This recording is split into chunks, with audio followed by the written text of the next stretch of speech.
All right, top 5 favorite books. If you really want to use that brain of yours like the supercomputer it is, then you need to start downloading all of the content of the millions of people that have lived this life before you have. Take some of their best ideas and maybe learn from their worst mistakes so you don't have to go through that, right? You could read a book in a day from, a lifetime worth of lessons that someone learned over 75 years and instantly be able to take action on that.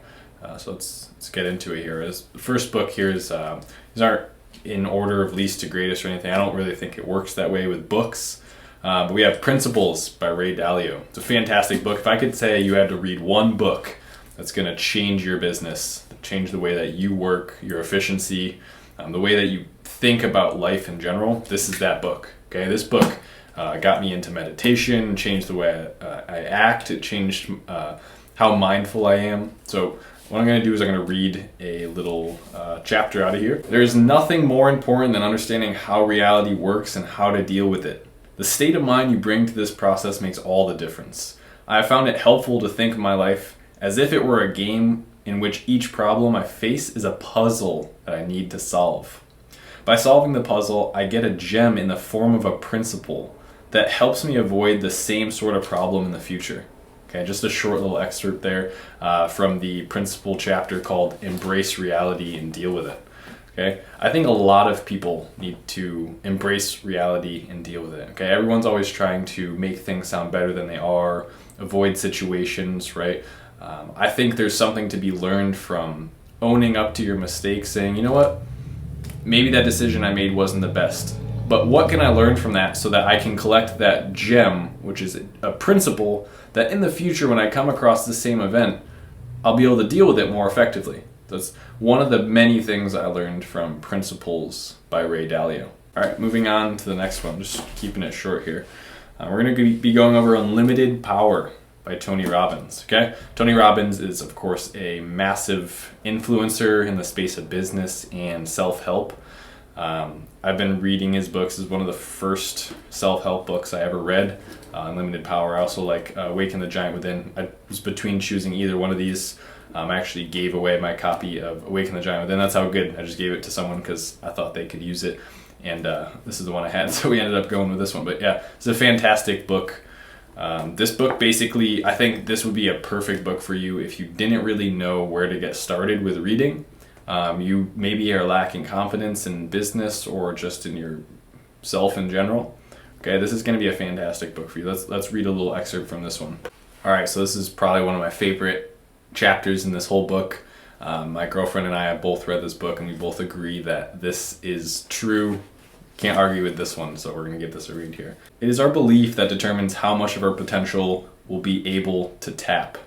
Beliefs can turn on or shut off the flow of ideas. Imagine the following situation. Someone says to you, "Please get me the salt."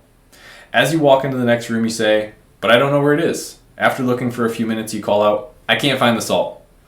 Then that someone walks up, takes the salt right off of the shelf in front of you and says, "Look, dummy, it's right here in front of you. If that was a snake, it would have bitten you."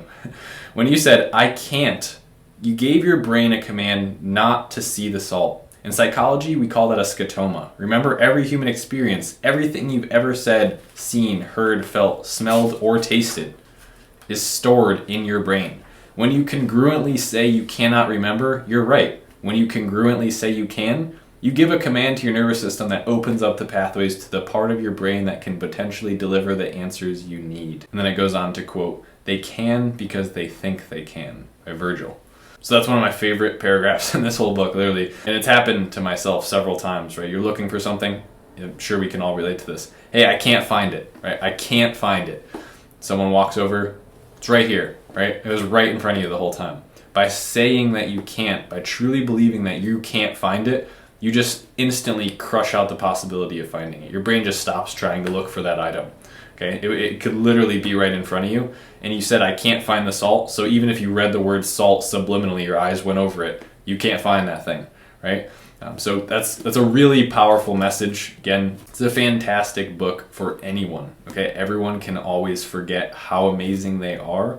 Just to be a human is an incredible, incredible experience, and a very odd experience. We're sitting on this massive rock, orbiting a massive ball of fire, in the middle of space. It's a pretty incredible experience, and we overlook a lot of the powers that we have within us every day. So Unlimited Power, definitely check that one out. All right, next we have The Wisdom of Insecurity. This one's by Alan Watts. Alan Watts, of course, one of my favorite philosophers, actually my favorite philosopher of all time. I have a tattoo of Alan Watts on my arm. So this book has made a massive impact in my life. I've read it twice now, which is a lot to say. Usually, you know, if I'm not liking a book, I'm not, by no means the kind of person that just because, you know, I started reading a book that I have to commit to it. I know there's probably something better I could be reading, so I'm not going to waste my time, right? There's only a limited number of books I can read. I surely won't be able to read them all, so I want to make sure I'm using my time wisely when it comes to reading. So for me to read a book 2, 3, 4 times, that means a lot to me. So this book is a big, big break from business. It's almost like an anti-business book, okay? We're going to be reading an excerpt of this now. Should really challenge the way you think about life. Human beings appear to be happy just as long as they have a future to which they can look forward, whether it be a good time tomorrow or an everlasting life beyond the grave. For various reasons, more and more people find it hard to believe in the latter. On the other hand, the former has the disadvantage that when this good time arrives, it is difficult to enjoy it to the full without some promise of more to come. If happiness always depends on something expected in the future, we're chasing a will-o'-the-wisp that ever eludes our grasp until the future and ourselves vanish into the abyss of death. So, some of you might think that's a little too dark for your taste, but it is very, very true, right? When are you happier, on Friday night or Sunday night, right? Would you rather be at work Friday night knowing that you have a weekend ahead of you, or would you rather be enjoying your Sunday night but knowing that you have Monday and a whole week ahead of you? I'd be willing to bet about 90% of people would say they'd rather be at work Friday night knowing they're leaving soon with a future ahead of them. Now, if we really look at the present moment of each of those situations, one person is at work, and we're assuming that this person doesn't like work, or they're at a job they don't like. One person may be sitting in a bathtub, drinking a glass of wine and reading a book, but they know they have a week ahead of them. Right? Well, of course, the person Sunday night has a vastly better present moment, but because the person on Friday knows that they have good moments coming, they have more than just one night coming, then that's somehow a better situation, right? It just shows that we're wired so backwards. We don't care about what's happening right now. We care about what does the next 2 days look like? What does the next 5 days look like? Okay, so it's a really eye-opening book, and this challenged the way that I think. Not only do I recommend The Wisdom of Insecurity, but I recommend listening to Alan Watts' seminars on YouTube. There's old audio recordings of him from the 60s, actually. They're very, very good.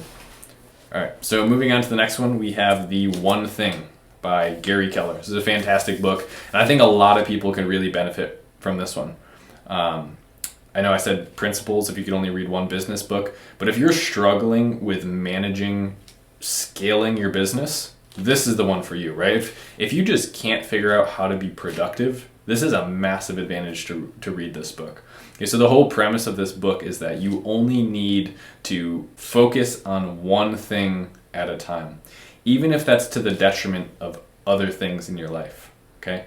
Sounds weird, but massive successes are built on people who are hyper determined at doing one thing, not people that are trying to solve everything, okay?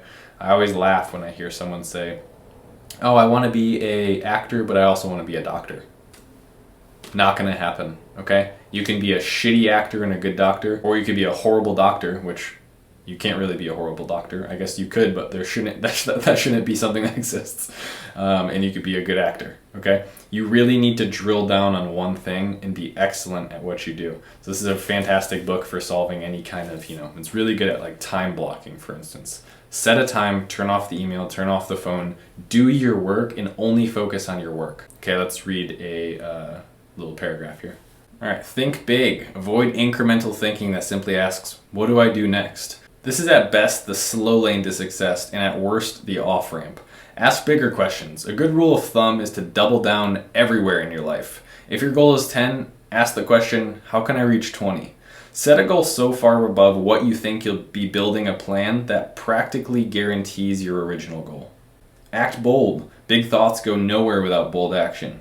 Once you've asked a big question, pause to imagine what life looks like with the answer. If you still can't imagine it, go study people who have already achieved it. What are the models, systems, habits, and relationships of other people who have found the answer? As much as we'd like to believe we're all different, what consistently works for others will almost always work for us. All right, so there's really two big ideas we just talked about in those paragraphs. It was think big and act bold, right? So how can you phrase your goals in a way that you're not just looking at what do I do tomorrow, and you're looking at what is my goal for this month and what would I have to do tomorrow to achieve that goal this month?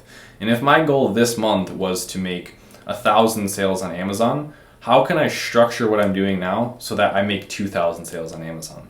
If you got your head buried and you're trying to figure out how to make 2,000 sales this month on Amazon with your new products, you'll almost certainly hit your 1,000 sales per month, which was your original real goal. Okay, that's a really good strategy.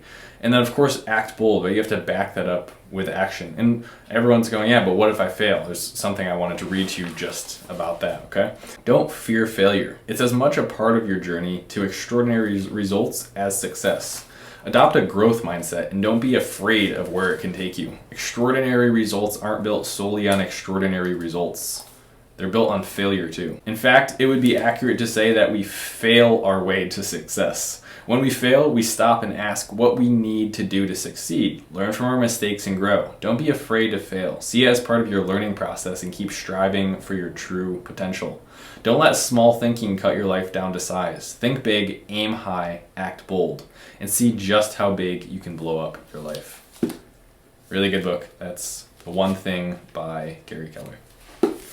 All right, lastly, this is a book that every one of you needs to read, okay? Managing Oneself by Peter Drucker. Look at this thing.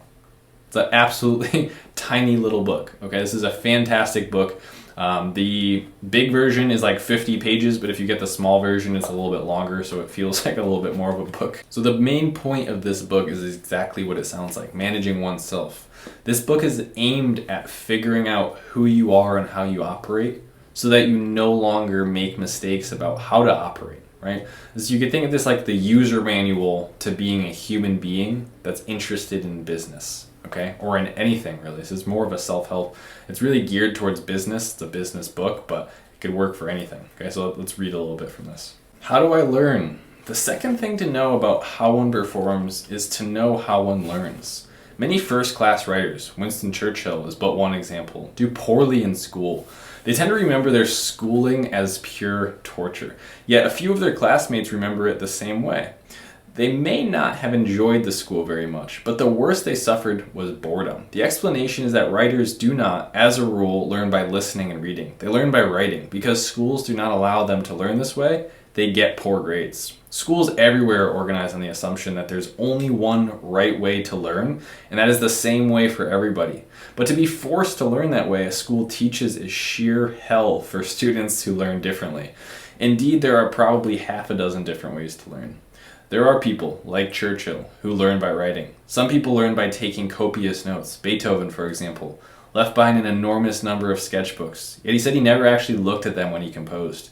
Asked why he kept them, he is reported to have replied, "If I don't write it down immediately, I forget it right away. If I put it into a sketchbook, I never forget it and I never have to look it up again." Some people learn by doing, others learn by hearing themselves talk. A chief executive I know who converted a small and mediocre family business into a leading company in its industry was one of those people who learned by talking. He was in the habit of calling his entire senior staff into his office once a week and then talking at them for 2 or 3 hours. He would raise policy issues, argue 3 different positions on each one. He rarely asked his associates for comments or questions. He simply needed an audience to hear himself talk. That's how he learned. And although he is a fairly extreme case, learning through talking is by no means an unusual method. Successful trial lawyers learn the same way, as do many medical diagnosticians, and so do I. So this book is one of the reasons that I know how I learn. You can see I got quite a few books here behind me. It's not all of them, but I am a reader, okay? I like to read. Now, generally, we didn't really touch on this part. If you get this book, you'll know about the other parts. You'd either be a reader or a listener. You might do really well with podcasts. I listened to a podcast an hour later. I remember the topic, but I couldn't tell you one thing that they said. it just goes in one ear and out the other, right? I need to actually see the words and read it, you know, follow along, read it in my mind, say the words myself. I tend to actually learn by talking quite a bit as well. I'm a little bit of a mix between like writing and talking. But that is the last book here in the pile. We just went over 5 books. This is the first time I've ever really done anything like this. Let me know if you would like to see more videos like this. Maybe we do a book a week, do book notes, my notes from several different books. And if you enjoyed this video, be sure to like and subscribe. If you want to buy any of these books, there will be affiliate links down below that you can use, or you just go on Amazon and get them for yourself. But I will have them linked right down in the description. Thanks so much for watching. See you in the next video.